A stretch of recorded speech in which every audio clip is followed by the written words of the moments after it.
तो एक वीडियो हमने बनाया था क्लाइमेट चेंज पे और वो मेरे ख़्याल से काफ़ी सारे लोग तो समझ गए। वो बहुत कम समय में और बहुत प्रकार की बातें हो गई और मैं ये मान के चल रहा था कि बहुत सारी बातें मैं पहले से बोल चुका हूँ तो उन्हें रिपीट ना करूँ। लेकिन फिर बहुत सारे व्यूअर्स शायद एकदम नए हैं। बहुत सारे ऐसे भी हो सकते हैं जो अभी अध्यात्म में नहीं हैं ज़्यादा। तो उसमें 2 चीज़ें हैं बस मैं वही बोलना चाहता हूँ। मुख्य मैसेज ये था कि आप अच्छे कर्म कीजिए और डरिए नहीं। क्लाइमेट चेंज से डरिए नहीं, एक मैसेज ये था। इसी पे मैं थोड़ा बोलूँगा और अच्छे कर्म कीजिए। अब क्लाइमेट चेंज से रिलेटेड जितने भी अच्छे कर्म क्लाइमेट चेंज वाले बोलते हैं, वो तो साधक पहले से कर रहा होगा। मैंने केवल याद दिलाया वो तो जो साधना वाला है, अध्यात्म वाला है, वो पहले से कर रहा होगा। देखो साधनों का वो दुरुपयोग नहीं करेगा, क्योंकि सिम्प्लिसिटी है उसके जीवन में, ये शील में आता है। सिम्प्लिसिटी पे मैं बोल चुका हूँ पहले कुछ वीडियोज़ में। जो सचमुच साधक है, वो धरती माता को अ, ये सारी चीज़ों को जो कि उसके जीवन से जुड़ी हैं उनके प्रति बहुत ग्रैटिट्यूड होगा। वो है ना ईशावास्यमिदं सर्वम, सब कुछ ईश्वरमय है, ऐसी उसकी भावना होगी। तेन त्यक्तेन भुंजीथा, तो जो उपभोग जब हम करेंगे किसी भी चीज़ का, तो ये जान के कि तेरा नहीं है, ईश्वरमय है। तो ये तो उसके जीवन में पहले से है। अब ये कि भई वेजिटेरियन हो जाओ, वो तो पहले से है। जो अध्यात्म के रास्ते पर है, वो पहले से बहुत सिंपल है, उसका खान-पान सही है, सेवा भाव है, कहीं भी विपत्ति होगी तो वो मदद करेगा। कल के दिन अगर क्लाइमेट चेंज ना भी हो, किसी और कारण से कोई आपदा आ जाए, भई क्लाइमेट चेंज तो अभी ज़रा दूर की बात है ना, लेकिन बहुत प्रकार की आप विपत्तियाँ आ सकती हैं। ये पैंडेमिक आ सकता है दोबारा, भूकंप आ सकता है, सुनामी आ सकता है। ऐसे सारे केसेज़ में जो साधक है, वो सेवा का काम करेगा। एक मैंने उसमें बोला था फ्रीक्वेंसी हाई कीजिए, अपनी फ्रीक्वेंसी को बढ़ाइए। तो फ्रीक्वेंसी को बढ़ाने का मतलब है कि आपके अंदर जो विचित्र प्रकार की एक शक्ति है, आध्यात्मिक शक्ति कह लीजिए, उसको बढ़ाइए।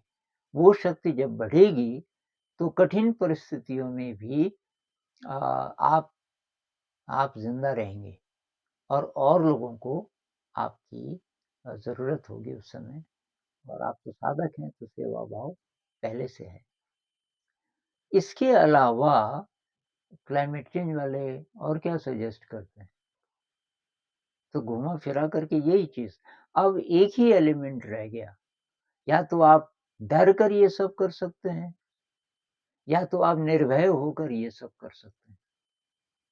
भई जब आप सही रास्ते पर हैं, आपको विश्वास है कि कोई दिव्य शक्ति आपके साथ है और जो करेगी ठीक करेगी। तो डरने की क्या बात है फिर?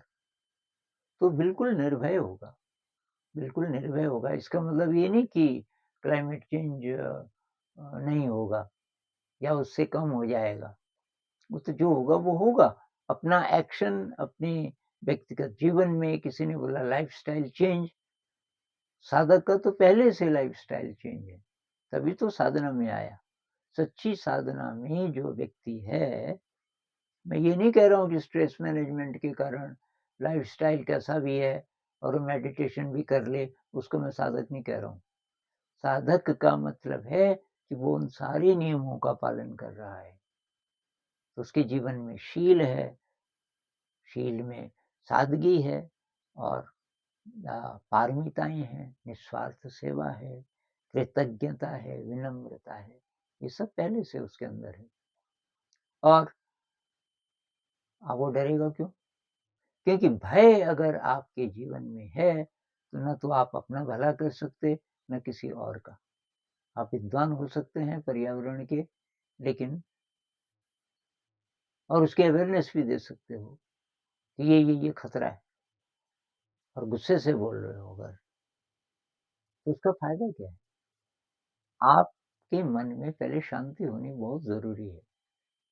वो तब होगी कि आप विश्वास कर रहे हैं किसी बड़ी शक्ति पे और आप अपने स्तर पे वो सब कुछ कर रहे हैं, क्योंकि वो साधना का हिस्सा है। वो सब कुछ कर रहे हैं जो कि पृथ्वी के लिए अच्छा है, जो कि अ, क्लाइमेट चेंज से टक्कर लेने के लिए मतलब जो दुष्परिणाम ना हो, उसके लिए जो आप सजेस्ट करते हो साधक के जीवन में, तो वो सब पहले से होगा। ये सब अ, ये सब समझते हुए और तब मैं बोल रहा था। तो ख़ैर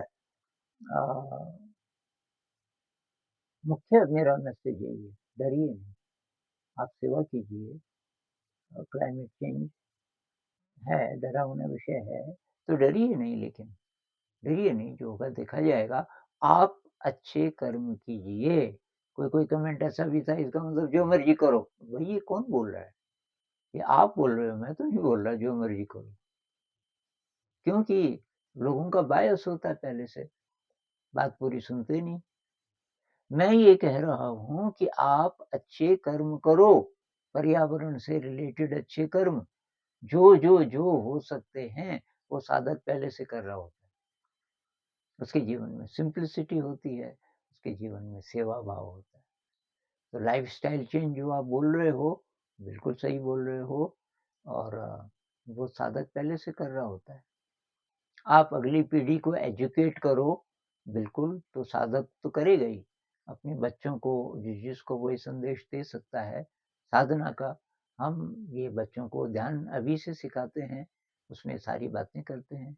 भई सिम्प्लिसिटी से रहना चाहिए और ज़्यादा फालतू खर्चा हर एक आदमी कार लेगा, तो फिर क्या होगा? तो ये सारी डिस्कशन होनी चाहिए बच्चों के साथ कि साधनों का वो दुरुपयोग ना करें।